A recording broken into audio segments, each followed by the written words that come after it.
Everybody, Darin Garman here with Trot, and welcome to the Heartland Multifamily Show, the place for all things multifamily. All things multifamily. It is good to have you with us today.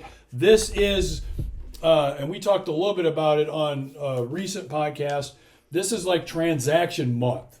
A lot of transactional things have been going on with us here in the Heartland with multifamily. Our properties we're looking at purchasing, so properties we're maybe looking at selling and moving into some other properties. I mean, a lot going on transaction-wise here in the Heartland. And you've been a part of what's been going on. Yeah, so Darin, he was telling me, he was beginning to tell me about the strangest transaction he had ever gone through. And I told him to stop. I said, hold on. Let's save this for the podcast. You want to talk about it right now? Yes, I didn't want to hear it then, and so I asked him to save it for the podcast, and so here we are. All right, yeah. So it's easy because we were just talking about it not that long ago.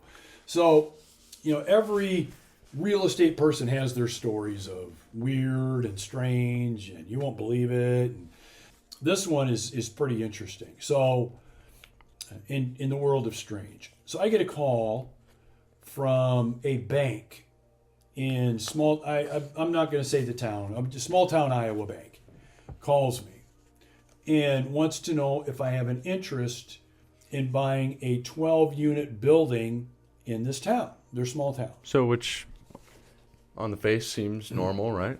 Well, it does, but in a way it's a little strange because this is the first time I've ever had a bank officer, a vice president, call me directly and say, hey, we got a 12-unit building here. You're interested in buying it. So, calling, you're interested in buying it? Sure, but a bank VP calling me is not something that happens every day. And so, of course, I said, yeah, I'm open to it. And they said, tell me about the property. So he told me a little bit about it. Sounded interesting. Description, age, unit sizes, what the rents were, occupancy. So all the metrics that we kind of use in multifamily, sounded like, okay, this doesn't sound too bad. So much so, it got to a point where I'm thinking, I'm going to go look at this property. I'm going to go check it out. But before I got off the phone with him, I said, well, how did you get a hold of me? Because I've not talked to this guy before. I mean, why did you call me? And he said that the former owner gets your newsletter once a month, and his kids passed your newsletter on to me as somebody that, we may want to call. And I'm thinking former owner, kids. I mean, it's all just kind of jumbling around in my head, but I didn't really think about it specifically because I'm talking to the bank. So I'm assuming it's a bank repossession. Otherwise, why would a banker be calling me? Okay. Okay. All right. So made an appointment to go out and look at the property. Go to the property. A few days later, I meet the banker, and I meet with the banker one of the owner's kids. Now, you notice I said owner. So why would one of the owner's kids and a banker not only be contacting me to buy it, but why would they be there walking me around? Why isn't the owner walking me around? Right? So I said, okay, what's the story? What's going on? Again, I'm thinking it's a bank repo, it's in foreclosure or something. Nothing could be further from the truth. It's not any of that. Here's what I find out. Dad, owner, unfortunately, about 3 years before this, his wife passes away. Okay? So he's a widower, and 2 kids, but widower. And during the time of his wife passing and up to a year before that, he met a lady. And this lady evidently was part of a cult. I'm telling you, this is exactly what I was told. This lady was part of a cult. And it's one of those cults, I don't know the name, I think they even told me the name of it, but it's one of those cults that believe that the aliens are coming down with the spaceship. You need to be at this place in time, and you're going to be beamed up to the spaceship and you're going to another planet. I'm not kidding. So this is what this lady believed, and somehow brainwashed this man, the owner, into this cult. Okay, so the punchline, though, is one day they both disappear. They're gone.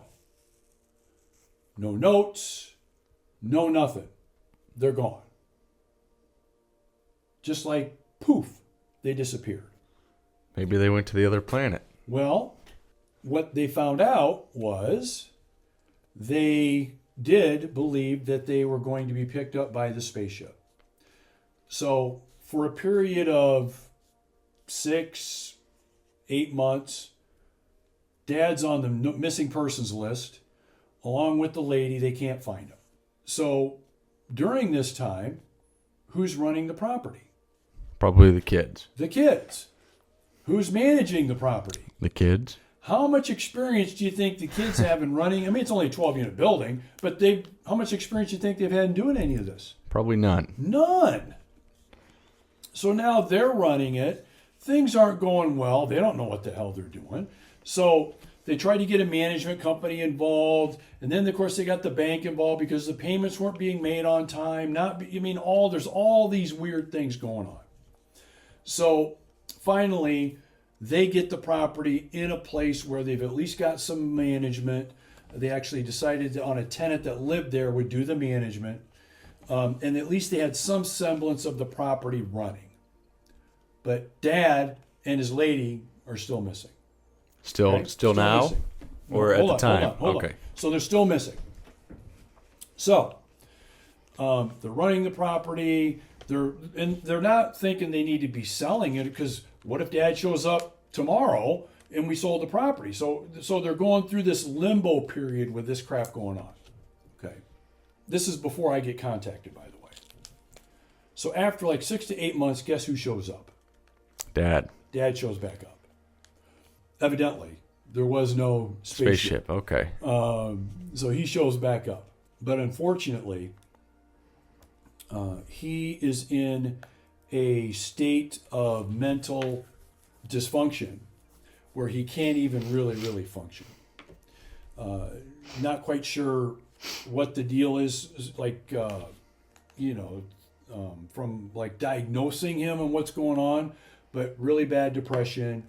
So much so that he basically checked himself in a rundown hotel and refused to come out. Just basically decided to live there. So he's got mental dysfunction issues. And of course has no interest in running the property. This is about the time I get a call, because Dad's around, but he's checked out mentally in the rundown hotel. He's not even really having much of a relationship with his kids. His kids are still kind of running the show. So they come to the conclusion, we can now finally sell this property. So that's when they call me.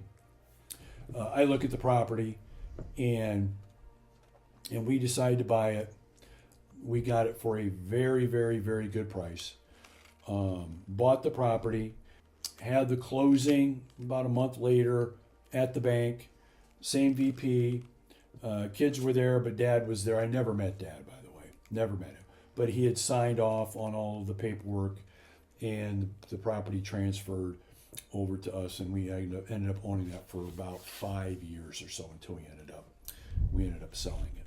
Yeah. So that's the strangest transaction I've ever been involved in, where not only was the owner not paying attention to the property, the owner joined a cult, thought they were going to be taken to the stars on a planet somewhere, and just disappeared on his family, his friends, everybody. Property he owns, he's running the property, he just leaves it all. Poof.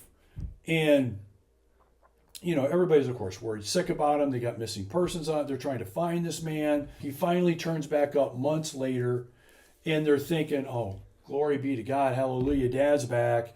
We can maybe, hopefully, he can see the error of being brainwashed into this cult and get things maybe back to normal.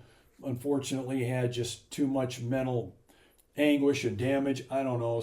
And just couldn't live a normal life anymore. So they ended up contacting me, as a result of me sending him my newsletter once a month. Isn't that interesting? And just by virtue of that, the kids get the mail. Of course, they're getting his mail and pass it on to the banker. Of course, they've talked to the banker because they need help. What do we do? And then we end up buying the property and own the property for about 5 years. Wow, that is strange. Yeah. So if you're ever involved in a transaction where there's spaceships discussed, aliens coming to get you or to get the seller or the buyer, whichever others, whoever you're dealing with, and they're like serious about it, you may want to, rethink that project if you're going to be involved in it. Fortunately for me, it worked out, but yeah, it's not every day that somebody does not take care of, run a property, and it ends up coming up for sale because they decided to not only join a cult, but come back from that and pretty much check out of really being any normal kind of existence. Yeah. So you're telling me to run from those? Yeah, I wouldn't do that. Okay. Yeah, I wouldn't do that. Try it. What'd you think of that? I wasn't expecting that. No? No, I wasn't. I'm kind of speechless. I didn't know that stuff actually existed. It had happened. And it happened it can happen anywhere, but small town Iowa, which is kind of funny. And very interesting. And anyway, fun to talk about, fun to share, and at the time, interesting process to go through. So I tell you what, let's wrap up this episode. You got any other thing you want to mention about this episode? Anything we talked about? Any takeaways or anything? No, I don't think so. All right. Well, thank you for pulling that story out of me about the extraterrestrials and their involvement in our transactions. Good to share that information with you. Good to share it with you. Hopefully you got some good takeaways and at least maybe some interesting entertainment from that true, real story of the 12-unit property in the middle of Iowa that had connection to extraterrestrials. Thank you for being with us during this episode of the Heartland Multifamily Show, the place for all things multifamily. For all, and we include all, just what we talked about, things multifamily. Try to have a great day. Thank you. Thanks you for joining too. me. You guys have a great day, and we'll talk to you later. See you. Bye-bye. If you enjoyed this video and you want to make multifamily a bigger part of your investing world, make sure you click here on this video to discover the 3 easy ways to invest in and own your own multifamily property.